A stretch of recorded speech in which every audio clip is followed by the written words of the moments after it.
Super. Good afternoon. I am Josefina Bonilla, and you're watching the ROAR webinar series. And today we have Juan Lopera. Juan, thank you so much for joining us. Yeah, it's a pleasure, Josefina. Thank you for hosting this. And you were asking me a little while ago whether or not, what background. I like that background. Excellent. Good choice. Nowadays, with so many different platforms that we use virtually, is trying to figure out which background to use would be best. Yeah, I think that that's a great segue to talk about leadership skills, right? Because as leaders, we have to navigate all these new technologies, all these opportunities that come up, and really kind of pivot and change our leadership styles. Can you talk about your leadership styles and how have they changed during the pandemic? Yeah, it is a very interesting time indeed. The way we do business has just completely been turned upside down.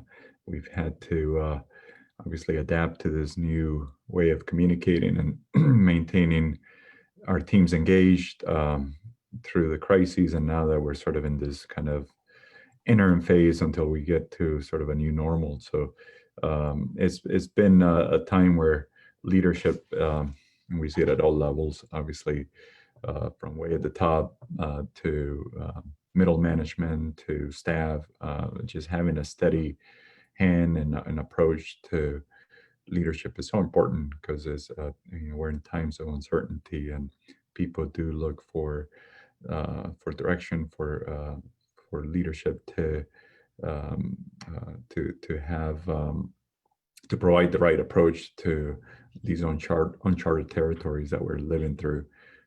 So for me, it's been about making sure that I'm constantly checking in with the different teams that I lead and hearing from them, and providing the guidance that they need to get their work done.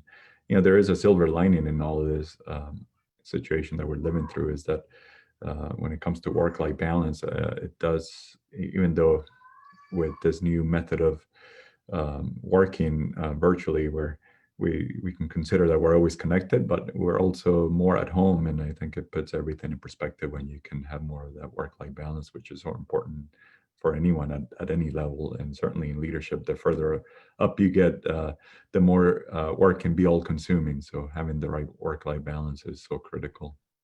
I totally agree. I know that since the pandemic, I personally spend a lot more time with my two sons. And although they're teenagers, I find that we do engage more, we do talk more. And for the first time in our lives, we played Uno the other day, which was pretty Yeah, pretty interesting. And they were ganging up on me, but that's what they do. yeah. So yes, on the work-life balance, you talked about your team and engaging your team. Can you talk about ways that you do that? I know you first mentioned checking in, but how do you motivate your team? Yeah. So, so that connectivity is so important, and also making sure that there's ongoing revision of plans. I think the word that we've used very often with COVID has been pivot. We've had to pivot all of our strategies, and engaging the team in that pivot is so important, providing the freedom for the teams to share their perspective on how to pivot, and how to get the work done, maybe in a different way. So, my I have three major areas that I oversee at Tufts Health Plan. One is company's diversity efforts across all lines of business and all different departments. And then I have an area that I oversee in our Medicaid line of business, for where I'm responsible for marketing and community engagement. And then I'm also the Rhode Island Medicaid business leader, responsible for that market segment for Tufts Health Plan. So for all of those, we've had to revisit our plans because COVID has had an impact across all those lines of business, and engaging with the team to through these type of platforms now virtually, to make sure that they're part of the strategy, part of the execution, obviously, on all of those pivot plans. Community relations is a perfect example. We're no longer in the community the same way, attending events, Mhm, mhm. expanding the brand for our company, but we can still have the same, it can still be as effective, but through a different way by engaging more through social media, by being there for the community. The communities, particularly our communities of color, are in most desperate need now than ever, as COVID has exacerbated the well-known inequities that exist across the board in our system. Yes, I totally agree with you. I want to switch gears a little bit and I want to talk about not so much your business, but let me talk about you and your journey as a leader and talk about some of the early experiences that you had that helped shape your career. Can you talk about one or two of them that really kind of helped you move forward? Yeah, when I think of how I've been able to um, continue to do the work that I do and continue to be a successful leader, I think of three areas. One is work ethic, and I sort of place that in the hard skills or the IQ side. Especially as you're early in your career, so much of your success is about the substance that you bring to your work. Are you a subject matter expert in a particular field? So you have to be able to build that skill set, which are kind of the hard skills that come from that IQ, if you will. And much of that has been work ethic for me. From early in my college days to in my professional career, just working my butt off to show that I have the substance knowledge that will grant me the opportunities to succeed. So that's number one. Number two is leveraging something that I think that diverse leaders bring, and diverse talents bring in great length, which is the softer skills, the EQ, to complement that IQ, that emotional intelligence, if you will.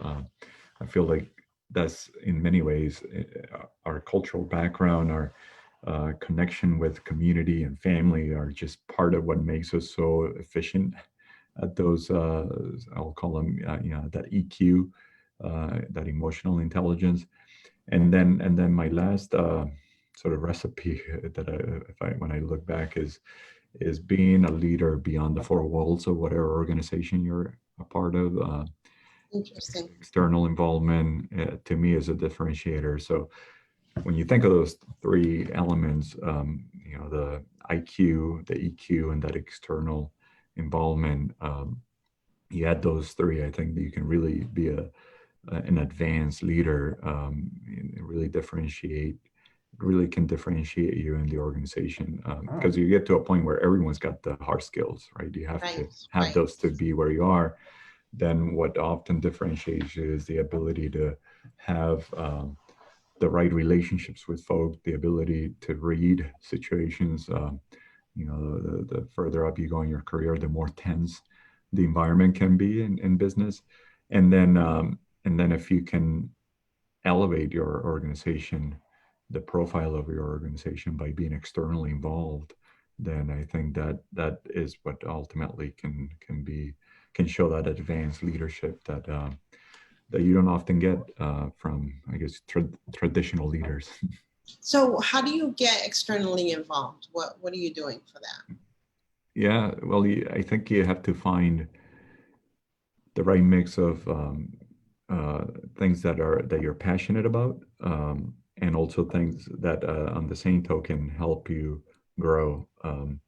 So a good example would be my involvement that I've had historically with Alpha, as we know, a Latino professional organization. What I saw in Alpha was an opportunity to grow my um, my leadership skills, and this was before I was in the leadership roles that I'm in now, where I'm managing larger teams. I had the opportunity to sharpen those skills at Alpha because I was a volunteer managing committees, and I was involved in many different committees at Alpha, and I had an opportunity to be sort of an entrepreneur within Alpha by creating Alpha Healthcare. So, and that's where I was able to then not only be not only be passionate about something, which was helping others like me advance in their career, but also in a selfish way, I was developing my professional skills to make me even more qualified for opportunities in my company or outside of the company where I was working. So that's When, an example of involvement that is in a selfish way helping you grow professionally. but when you joined Alpha, and I think that's where you and I first met, That's right. actually. When you joined Alpha, did you already have that in mind, or that sort of evolved as a thought after you were part of it? Yeah, I think it evolves, and that's the case for any nonprofit that I'm involved with. Every board opportunity, um, you can first get involved as a member. You then can get involved as part of a committee.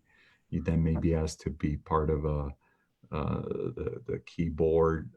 You may be given an opportunity to build new segments.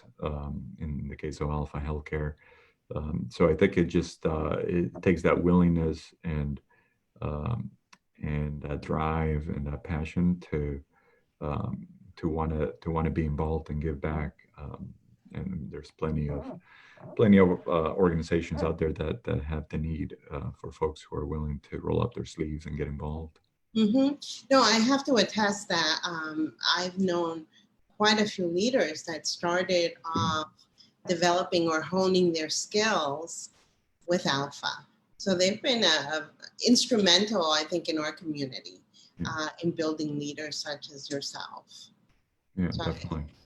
And I there's a ripple effect of all that involvement. If I think back to Alpha then uh, opened the door for me to meet with someone we all know, Bob Rivers from Eastern Bank, who then saw my healthcare expertise as an asset that he could bring to another board that he's on, which is the DIMIC Health Center board. So he brought me on to be a member of the DIMIC Foundation board, which then eventually then got me involved in many of the subcommittees within DIMIC, and now I'm the vice co-chair with Bob as the chair of the DIMIC board. So these things sort of have these ripple effects of opportunity.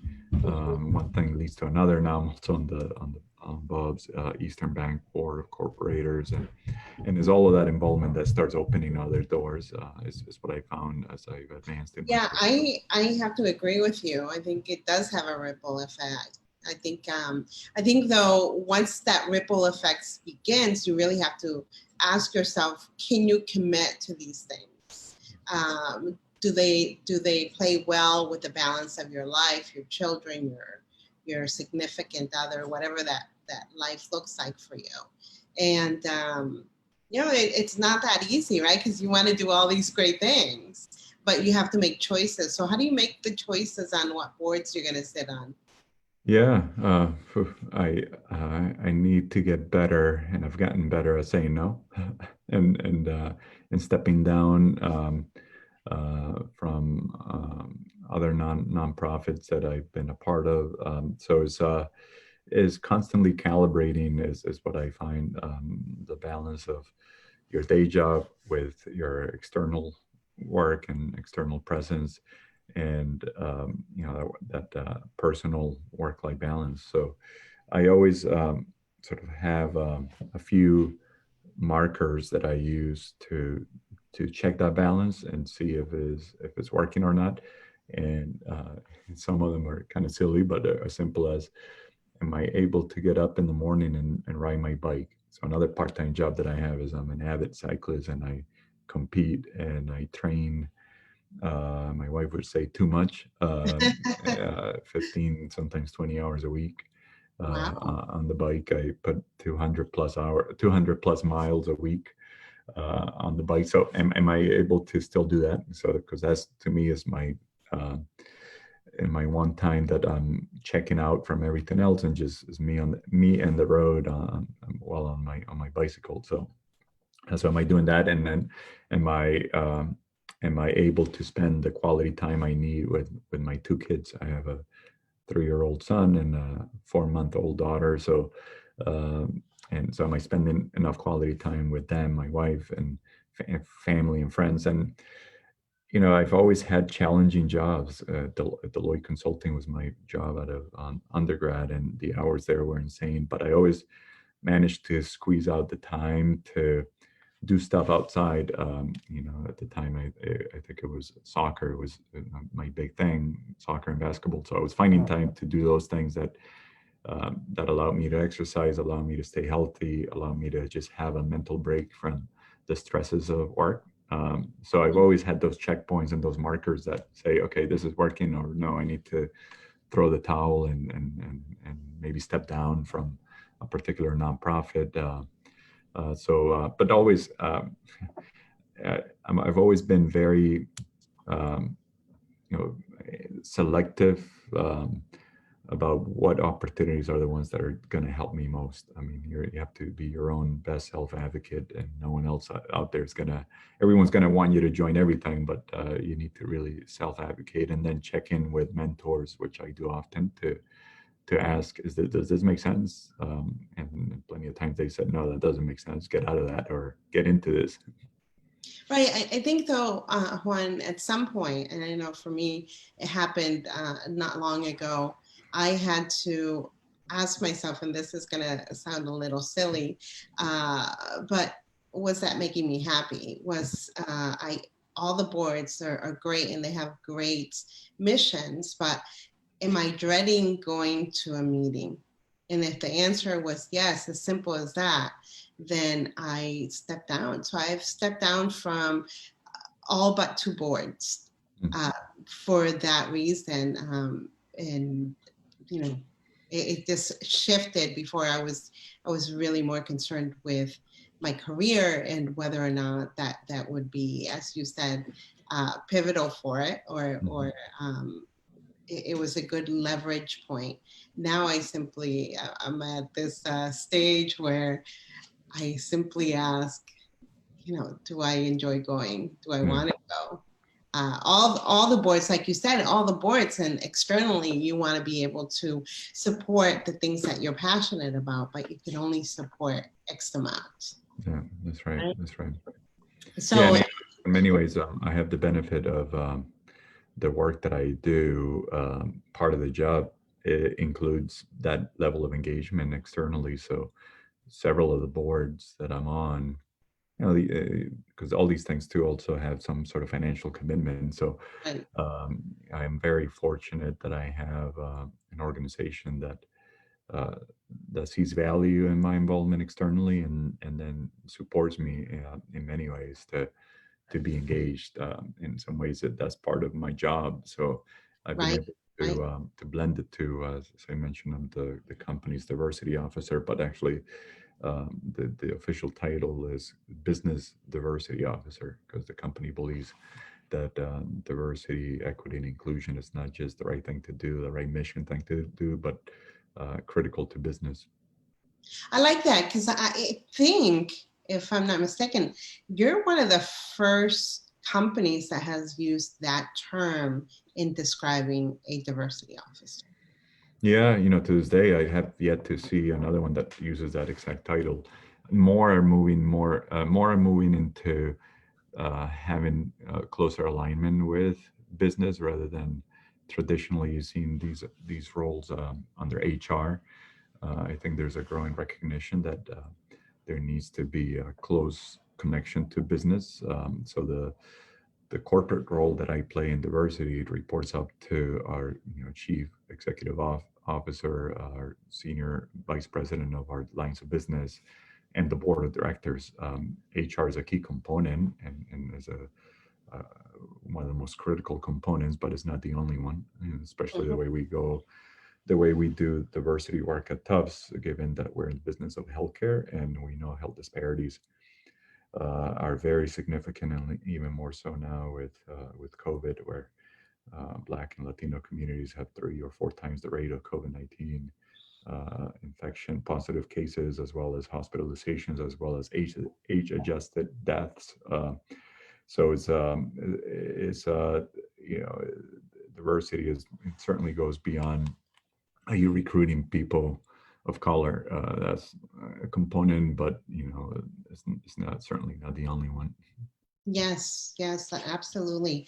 And to your point, there are so many challenges and health disparities in our communities of color, that it's important to have somebody like you that understands that, and a company like Tufts Health Plan that really is a pioneer in that space. So congratulations, I should say, on that. But let's step back a minute. I want to talk about networking. You talked about that a little bit. How did that help you become a leader? What did that look like for you?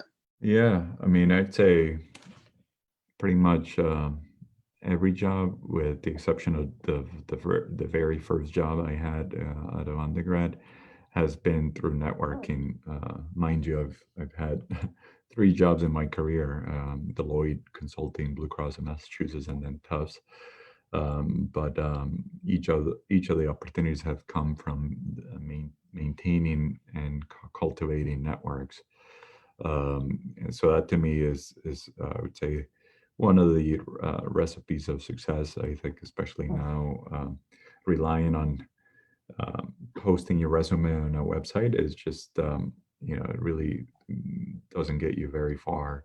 So it's important from a career opportunity standpoint, but it's also so important to advance the work you do. Pretty much every initiative that I'm leading, I can lean on my network to talk to a subject matter expert in a particular field.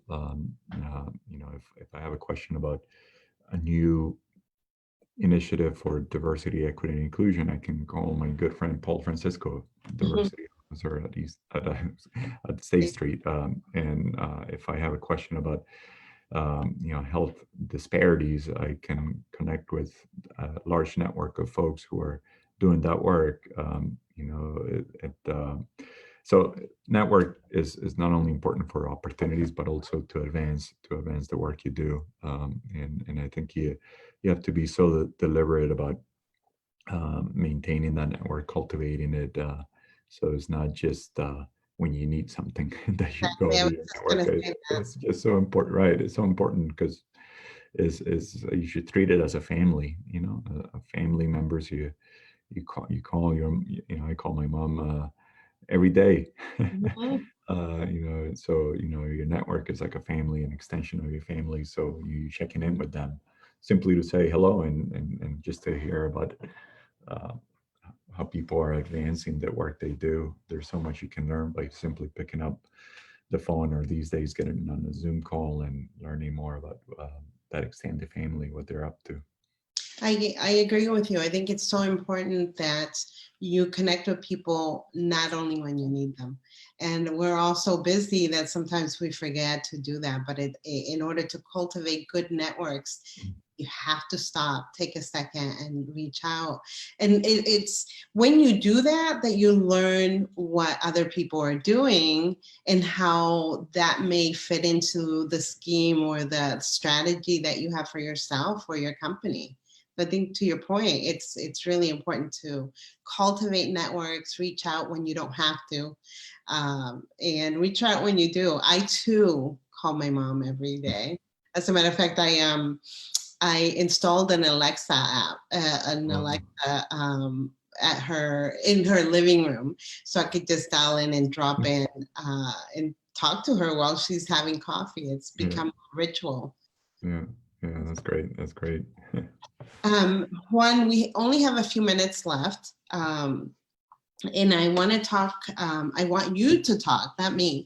I want you to talk about maybe some suggestions you have for folks that are starting out in their career. Um, I would say figure out what your North Star is, your moral compass. I feel like nowadays be having a purpose is so important. And it as at any level. I think back to when I was graduating from Boston College and I was out of the School of Management with a degree in finance and information systems. I kind of knew back then that I wanted something with purpose, and I had opportunities to be in financial services, and nothing against many great friends who've gone down that path, but to me that was not motivational enough. I needed something with more purpose. That's why I ended up going into healthcare, because I knew at the end of the day there was more of a purpose there. um, so figuring out what that is for you, I think it's so important, so you can be happy with your career choices, even early in your career. Now, you may not find the perfect purpose to life and professional life right off the bat. It sort of comes with time, and you start building on it. So I didn't know that I would eventually become a business diversity officer. Sort of built on itself, but I think having purpose for what you're going after, and then figuring out organizations that align with that purpose, I think is so important. So that would be, my one of my main advice for folks who are early in their career. I think leveraging mentors throughout, and I don't mean just joining, only relying on formal mentor programs, because there are many of those out there and they're great, and they serve their purpose from time to time as you enroll in those. But I think finding more organic mentors that can, you don't even have to call the person a mentor. It might just happen naturally because they're part of your network, and they may or may not know it. They're people you look up to. You don't even have to formalize it as such. And I have some of those myself. People I check in on, and they're a sounding board for me as I'm trying to get over an obstacle in my career, or just confronted with a multiple choice scenario of issues. So anyway, I think those are two that are top of mind for me. Well, thank you. Thank you, everyone, for watching the ROAR webinar series with Juan Lopera. Juan, thank you so much. Yeah, my pleasure. Thank you. And join us on October 15th for the ROAR Virtual Conference 2.0. And we look forward to seeing you next week. Thank you.